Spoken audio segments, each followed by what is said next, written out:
Dumadami na po yung mga ahensya ng gobyerno na talagang nagsasabi na talagang dapat na imbestigahan at habulin, mga kaibigan, kung sino man ang nagpakalat nito. Unang-una sa lahat, mga kaibigan, nakakabahala ito, itong nangyaring ito. Kasi kita niyo, mga kaibigan, kung nagawa nila ito sa Pangulong Marcos, pwede nilang magawa sa kahit sinong ordinaryong Pilipino. Halimbawa, sa iyo ito nangyari.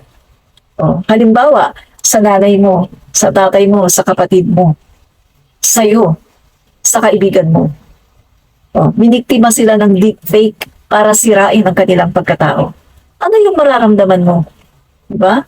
Napaka-unfair naman para sa isang tao na mangyari sa kanya ito na maging biktima siya ng deepfake, ng peke na video na to para lang sirain ang kanyang reputation. Kaya mga kaibigan, napakalaki talaga na issue ito. Wish ko lang, mga kaibigan, hindi tantanan ito ng mga otoridad kasi talagang kailangang habulin sa pinaka-roots kung sino ba ang nagpakalat nito, kung sino ba ang nagpagawa nito, at kung sino-sino ba ang mga individual na ito. Sabagay, parang alam na natin eh. So, kailangang habulin itong mga to, mga kaibigan. Kasi kung nagawa nila ito kay President Bongbong Marcos na isang Pangulo ng Pilipinas, pinakamataas na leader ng bansa, magagawa din nila ito sa kahit sinong Pilipino na gusto nilang gawan ng kademonyohan. Diba? Nakakatakot to, mga kaibigan, no? At nalaman ko, no, ayon sa isang eksperto, vulnerable dito yung mga tao na maraming mga videos, no, na i-release sa internet. Tayo, yung mga commentators, isa na tayo, yung mga nagti-TikTok, yung mga nasa social media, no? Katulad ko, palagi akong merong mga komentaryo, palagi akong may video na talagang video, andyan talaga yung mukha ko at yung boses ko. Yung mga nasa media, yung mga personalities na palaging humaharap sa camera, humaharap sa social media, yung mga ini-interview, mga vulnerable dito sa deepfake na to. So, dapat, mga kaibigan, talagang, kapag may nakikita kayo na mga video na lumalabas na questionable, huwag nyo kaagad papaniwalaan. Kailangan pagganahin muna natin ang ating critical thinking. Lalo na tingnan nyo, kamukha ba talaga yan? O bakit ang labo ng video? Yung pagiging blurry ng isang video ay, yan po, mga kaibigan, ay kanilang technique para itago yung mga glitches, para itago yung kung saan nila pinagdudugtong, yung muka, para itago, mga kaibigan. Kaya nagiging blurry, ginagawa nilang blurry ang isang video. Yan po ang ginawa nila doon sa video na fake na pinalabas nila noong SONA. So nakakabahala ito, mga kaibigan.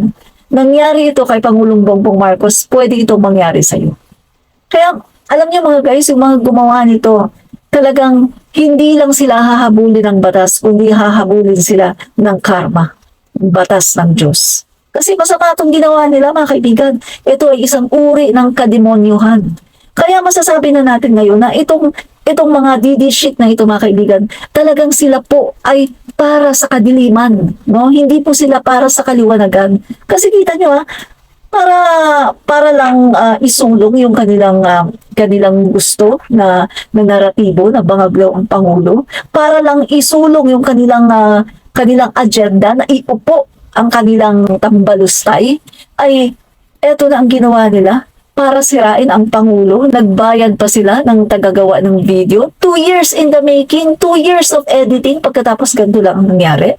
So, mga kaibigan, masasabi natin na ang mga taong ito ay mga asal demonyo. Ang mga taong ito ay talagang wala nang iniisip kundi ang sarili nilang kapakanan at wala silang pakialam sa ibang tao.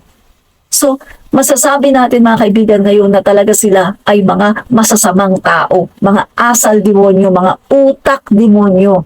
Yan ang mga tao na yan. So yan, mga kaibigan, dapat huwag talaga itong palampasin ng ating gobyerno. Dahil kawawa ang mga Pilipino, lalong-lalo na yung mga Pilipino na wala namang kaya na ipagtanggol ang kanilang sarili. Buti na lang ito, Presidente ng Pilipinas. Kayang ipagtanggol. Diba? Kasi Pangulo ng Pilipinas yan eh. Pangulo natin yan, dapat inaalagaan din natin ang imahe ng Pangulo natin, lalo na hindi naman talaga totoo yung kanilang mga pinapakalat, di ba?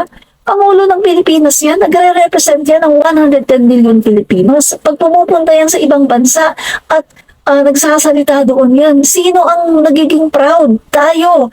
Proud tayo sa kanya dahil dinadala niya ang sambayan ng Pilipino bilang isang matapang na lahi, bilang matalinong lahi na hindi pasusupil sa mga dayuhan.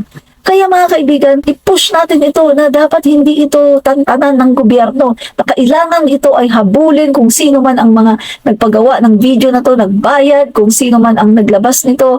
At ang grupo na yan, mga kaibigan, talagang usigin ng mga taong ito, mga masasamang tao, mga demonyo, mga lahi ni Satanas. Dapat talaga silang usigin sa kanilang ginawa sa ating Pangulo. Dahil ito, Pangulo ng Pilipinas yan. How much more ang mga maliliit na tao? How much more tayo mga kaibigan? Hindi malayo, nagawan din nila tayo ng deepfake. Pagkatapos, ang masama pa nito, marami tayong mga kababayan na mangmang na hindi nag-iisip. Marami tayong mga kababayan na naniniwala kaagad. Mag-isip kayo. Tingnan nyo muna. O bakit blurred? O, i-check nyo ang tena. Bakit ganyan ang tena? Ibang-iba sa tena ng ating Pangulo. Oh, bakit kapag siya ay kumikilos, bakit nag-iiba ang lighting? Bakit nag-iiba at yung forehead? Oh, talagang kitang-kita mo, wala namang ganyang gupit ang Pangulo ever since. Di ba? Mag-isip. Kaya binigyan tayo ng utak ng Panginoon. Pagganahin ang critical thinking. Huwag ibuburo ang utak. Huwag yung naka-standby lang ang utak mo, ang ulo mo, andyan sa loob ang utak mo. Pagganahin mo ang iyong brain. Diba? Sa bagay mga kaibigan, may ibang video sheets, alam naman nila na hindi totoo yun eh. Pero pinapanindigan nila dahil gusto nilang panindigan dahil sa kanilang naratibo na bangag daw ang Pangulo. Yun ang gusto nilang i-push. Alam niyo ba mga kaibigan, dito sa ginagawa ng mga Duterte, mga kaibigan, ng mga DD sheets na to, sa ginagawa ng mga DD sheets na to, mapagdududahan na sila mga kaibigan. Mapagdududahan na sila sa 2025 at 2028 election. Kasi napatunayan na natin na pwede pala nilang gawin ang lahat ng klase, lahat ng uri ng kasamaan para lang isulong ang kanilang personal agenda, personal interest. Mga kaibigan, masama ang ginawa nila. Napakasama nito, mga kaibigan. Higit pa ito sa pagkitil ng buhay ng isang tao. Napakasama nito. Grabe. Hindi ba sila nag-iisip? Wala na talaga silang takot sa Diyos. Ang sama ng ginawa nila. Pero babalik sa kanila yan lahat, mga kaibigan. Lahat ng ginawa nila, babalik yan sa kanila. At sinasabi ko nga sa inyo, marami ngayon ang mga maka-Duterte, pero ngayon ay anti-Duterte na dahil sa kanilang mga ginagawa. Mga guys, they are evil. Evil po sila. Makademonyo po ang utak nila. Makademonyo ang puso nila. Hindi po sila makatao. Mga guys. Kaya kung ikaw, Duterte ka pa rin ngayon, mag-isip ka. Yan ba? Ganyan ba ang gusto nyo na manguna sa Pilipinas? Na kapag ayaw sa tao, sisirain, gagawin ang lahat, sisirain ang imahe ng isang tao, gagawin ang lahat kahit na peke, gagawa-gawa ng mga ebidensya na peke. Mga kaibigan, naalala ko tuloy yung sinabi ni Duterte, no? Ni Digong. Naalala ko yung sinabi niya na natutunan daw niya nung siya ay piskal. Natutunan niya for 11 years ba yun? Kung hindi ako nagkakamali, no? Kung sa natatandaan ko, natutunan daw niya mga kaibigan sa buong buhay niya na siya ay isang piskal. Ang gumawa ng pekeng ebidensya, ang gumawa ng intriga at gumawa ng mga gawa-gawang kaso. But we know at the start what we planted the intrigues there. I'm just not really. I've learned a lot during my prosecution days. We planted evidence. We arrested persons, but we released them, but telling him that it was this person who squealed on him. And then when he goes out but killing, then we said that it was this fellow who really did it, who did you in. We first planted the intrigues so that we would know where they were from where they came from. We first planted the intrigues so that we would know from where they came from. Oh, sabi Diba? ni dating Pangulo, the President, in his statements during the early morning press briefing, implied that this strategy is being used by the police now, but at the same time denied their involvement in extrajudicial killings. Oh, No. diba mga kayubi, ito sa akin. So, may natatandaan ba kayo kung na-news to sa mainstream? Diba? Parang wala eh. Kasi titignan ko partner, wala nag-cover. Aha. Wala nag-cover. Walang GMA, walang ABS, walang Channel 5. So, hindi, wala eh. Parang Kasi, di ba, inquirer lang sa sa karapter press yata to eh. conference to eh. Sigurado baka may dati Hindi sana meron ng video partner. Oo. Saka medyo na-intrigue na to partner. So, mga kayubi, baka kung meron kayong na panood na to, Oo. pakisabi na napunta to sa mainstream ha. Okay, kasi 2016 pa. Pero partner, for a lawyer Mhm. and president at that time, sabihin at umamin na nung panahon niya na fiscal siya, nagtatanim siya ng ebidensya. Ibang klase yun, partner. Mhm. Diba? Ano ang gusto mong iparating sa mga kagaya naming lawyer na dapat pa ba kaming maniwala sa mga fiskal kung sila ay gagaya sa ginagawa mong pagpaplanta ng ebidensya sa mga naaakusahan? Hindi kayo naawa doon sa naaakusahan na pinaplantahan lang ng ebidensya? Diba? So, alam niya yung gawi. Sabi niya, siguro, kasi dito parte, tingin ko, ang dinidinay niya rin dito na he's involved in the extrajudicial killings. Mhm. Tingin ko yun ang gusto niya i-deny. Kaya ang tinuturo niya nga yun dito, yung ibang mga pulis, kasi sabi niya, di ba, ito yung strategy na to, ang ginagamit ngayon ng mga pulis. That's 2016, Pero i-deny nila na involved sila sa extrajudicial killings. So, alam na alam niya yung style. Di ba? At saka ikaw being a lawyer na umami na nagpaplanta ng ebidensya, lahat kaya mong gawin. Fiscal ka pa lang nun. Hindi ba yung paglabag? Paglabag yun, partner. Diba? At that time, fiscal ka pa lang. Mhm. Ganun nakalakas ang loob nyo. Sabi niya, we arrested persons, but we released them. Mhm. At ituturo nila dun sa... Oo, para bang, ang nagturo sa'yo si A. Oo. Tapos ngayon si B ngayon ipinakulong nyo, hahadingin niya si A? Para patayin niya si A? O tapos sasabihin nyo ngayon, ay, ang pumatay niya si ganyan. Mhm. Gumawa talaga kayo ng intriga at senaryo. Gumawa kayo ng kwento. Diba? So ngayon, pag tagni-tagniin natin to partner, sanay siyang gumawa, nagpaplanta siya ng evidence. Anong ginawa nila sa kaso ni ni Senator Leila de Lima? Naninindigan ang Malacanang na may matibay na ebidensyang magdidiin kay Senadora Leila de Lima kaugnay ng pagiging pamanoy protector ng illegal drug operation sa New Bilibid Prison o NBP. Sinabi ni Presidential Communications Secretary Martin Andanar, hindi pangkaraniwang tao si Senadora de Lima kaya hindi basta na lamang akusahan ni Pangulong Duterte noon ng sapat na ebidensya. Ayon kay Andanar, Kung sanay siya na nagpaplanta ng ebidensya. O, tandaan natin yung kwento kay Senator Leila de Lima, puro bibig yun.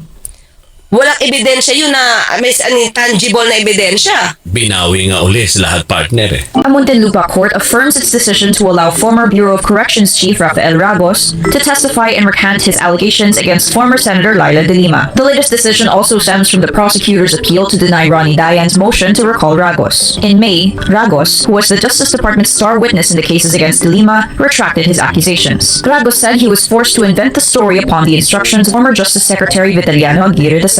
On September 30, Ragos was supposed to testify in a hearing for de Lima's case, but was disallowed after the prosecutors filed the appeal. In its latest decision, the Muntinlupa court says the recantation of Ragos should be tested in court.